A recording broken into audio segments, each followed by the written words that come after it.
Jesucristo during His ministry on earth ay ganun ang kanyang ginawa. And then in verse 30, talang-tawang po natin yung binasa natin kanina. In verse 30, bumalik na po yung mga alagad. And they reported all the things na nangyari during their time, during their the missionary periods na kanilang ginawa sa bawat community.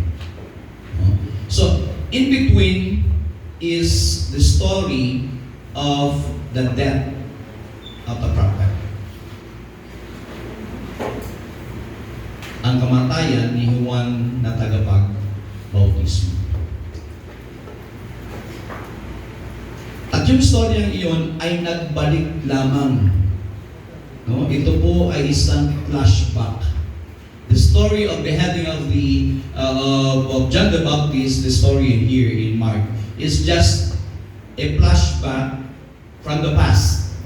Na kung saan si Haring Herodes, actually, he is not a king. He is just a governor.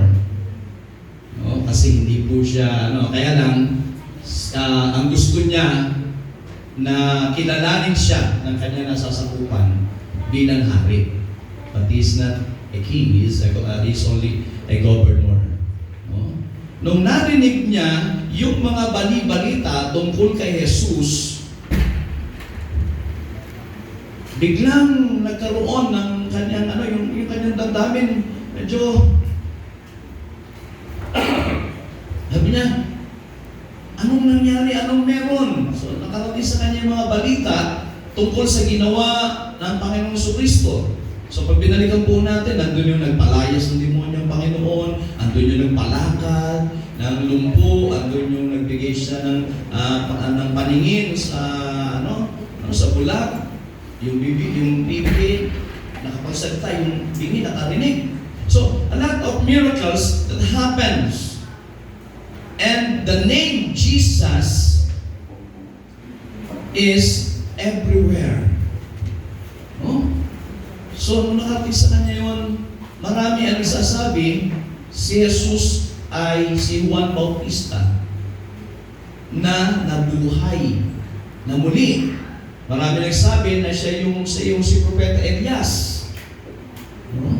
Maraming mga haka-haka, maraming mga sabi-sabi. Pero ang pinaniwalaan, kinuhang ni Herodes ay si Jesus ay si Juan Bautista na nabuhay na muli.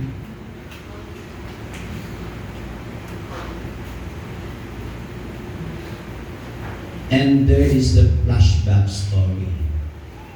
Doon pumasok ngayon yung story. Nirecall ulit ano ang nangyari. Bakit gano'n na lamang ang naramdaman ni Herodes nung marinig niya at kilala niya kanyang na si Jesus ay si Juan Bautista. At sa panahon na yon, imagine, na si Herodes, nakita natin doon, siya yung nagpulong, siya yung nagpapatay, pinapugutan niya ng ulo si Juan Bautista sa kahilingan ng kanyang asawa na kinakasama na kung saan nabanggit doon na yung kanilang pagsasama ay hindi tama.